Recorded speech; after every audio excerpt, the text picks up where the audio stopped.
What's up, everybody? Hybrid. I'm going to show you how I take clones now. The results are probably even a little bit better, and it saves you a monumental amount of money.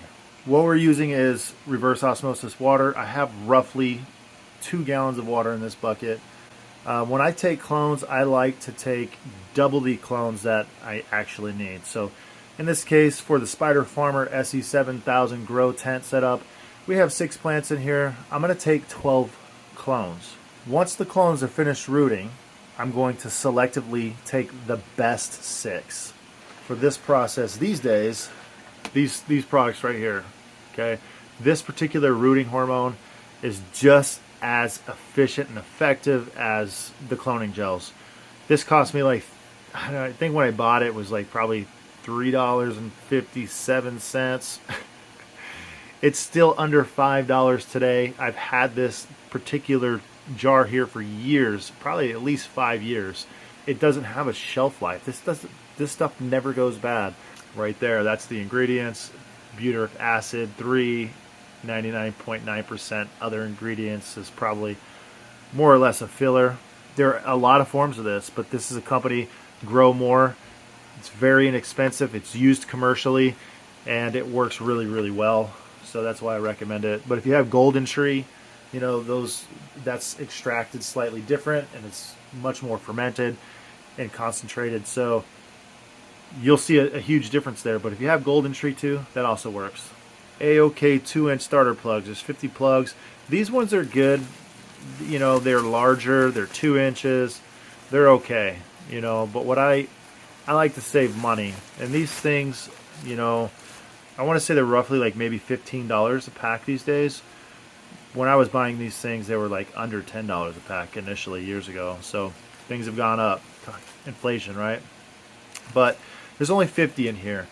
And when you're taking a lot of clones, like I do, when you're running different tents and different systems all over the place, you like to save as much money as you can. So in this case, I buy the packs that have, I think it's like 98 or 99. I think they're 1.5 inch plugs, and basically I invert them and I plug them in upside down, because you can see how these are tapered like this.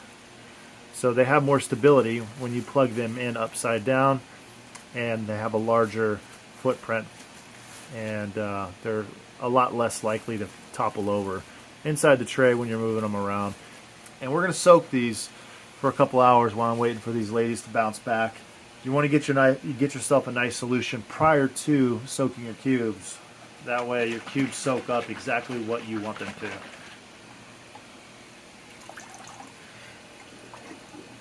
to. I've kind of transitioned away from all those products that are, you know, advertised directly for cannabis, because the markup on products that are advertised and sold specifically for cannabis is just insane. It's like 1,000% markup as opposed to this bottle right here. So when it's essentially the same thing, why would you want to do that to yourself?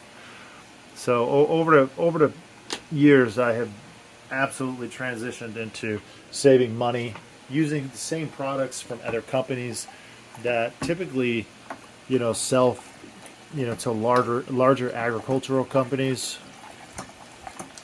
farmers, I don't know, people growing their own vegetables. That was 5 milliliters. Like I said, this is only 2 gallons of water, and that's typically what I use.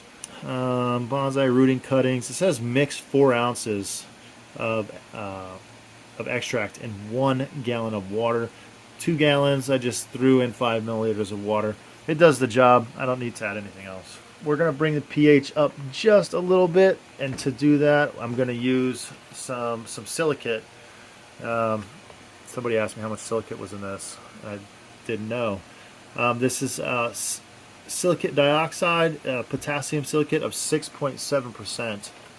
The rock will actually increase the pH for you, so it's vital that because we're adding such small quantities, it's good to have a meter on hand and just be, you know, accurate and 100% certain that you're doing what you need to be doing the right way. So like I said, I use meters, I just don't use them that much. When you start adding this rock wool, the rock wool will increase your pH of the solution. I'm not going to get into the nitty-gritties of why, it doesn't really matter. But there you go. So now the rock wool can soak that up. And as the rock wool is soaking, it will raise the pH. And I'll be happy with a pH under 6, around 6.0, anything like that. So we got 2, 3, 4, 5, 6, 7, 8, 9, 10, 11, 12. There you go. You're going to see the pH rise just from me adding the cubes.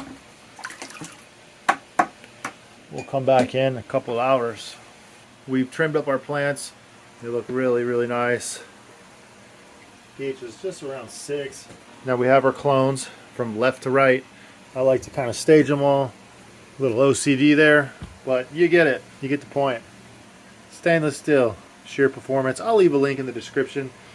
I'm going to take this clone and all these little things here on the side, all these knobbies, you know, just get them off there. You don't want to take stuff that's too woody. You don't want to take stuff that's too thin. We go ahead and just do a simple 45. Dip it back in the water. Take your rooting hormone. Just float it around just like that. You can knock off the excess. You don't need that much. And there you go. And just plug it in. You want to make sure you get a nice tight fit. Thicker stock over here. Again, we're just going to take off this. There we go. You can take your scissors and absolutely, you know, shear some of this stuff off like I'm doing right here. It kind of like you're skinning it essentially, like that. I don't do this a lot. I'm only going to do it on this one. You're simulating a razor effect, just taking the sharp edge of your scissor and just pulling back on it. You get the same effect.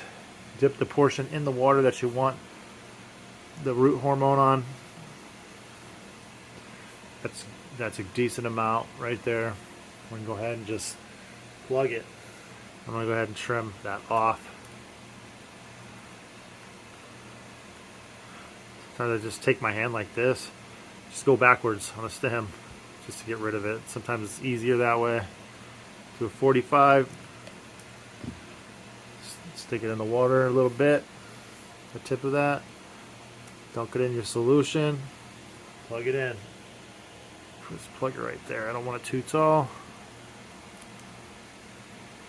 Get rid of that knob though. This little node is like a bump. You don't want it to create like an air pocket there. Okay. Tap the excess. All right. Now I got a whole cup of these here, and you know, I'm selectively going through them on camera. I like this one right here. Just want to cut that off. It's got a little stiff. Shave that back a little bit. You have to be too anal about any of this. It's pretty simple stuff. Tap.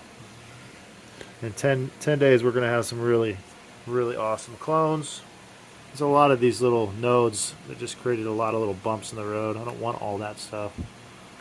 So just try and cut it off. And it's already kind of shaved there a little bit. You definitely want to get all of the debris off, like this stuff. This stuff will just rot and just create a mold, like just a place for mold to grow.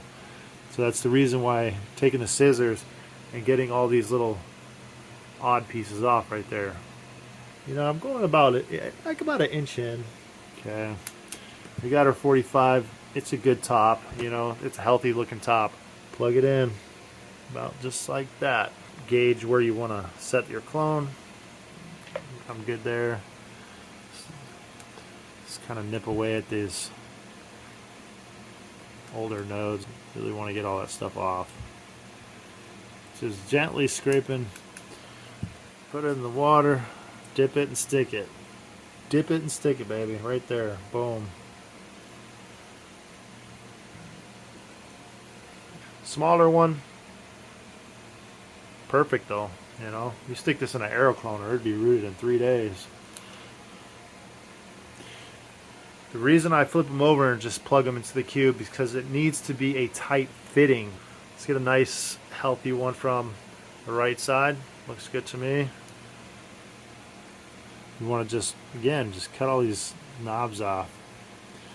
We're going to be putting a dome over it, and there's just going to be a lot of humidity. It's probably going to be 100% humidity in here for the first week or something. So 45. Take that off. And then I'm just gently scraping it. I'm not going crazy, but you can see what the scissors will do without a razor.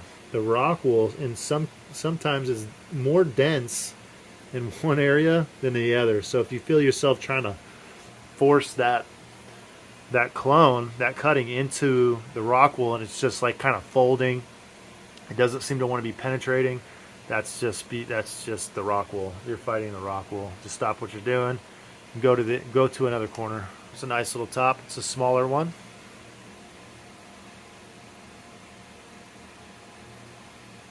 That's it. Knock that excess off, or you could leave it. It don't really matter. I've never noticed any difference. These things root like just crazy. And again, we still have more there. We're just going to discard those. That's how I take clones these days. I do everything that I can to use products that are essentially the same thing as, you know, those products sold in the shops for $50, $60, $100 a bottle that only last like a couple months, and you got to keep them refrigerated, blah, blah, blah. I'm not down with that stuff these days. Not doing it. You got to look to save money at every angle in this industry if you're going to make it these days. You can't be going out and wasting thousands of dollars on unnecessary nutrient packages that are overly and excessively priced. There you go, guys. We're just going to drop our dome on, and we're going to leave it sealed.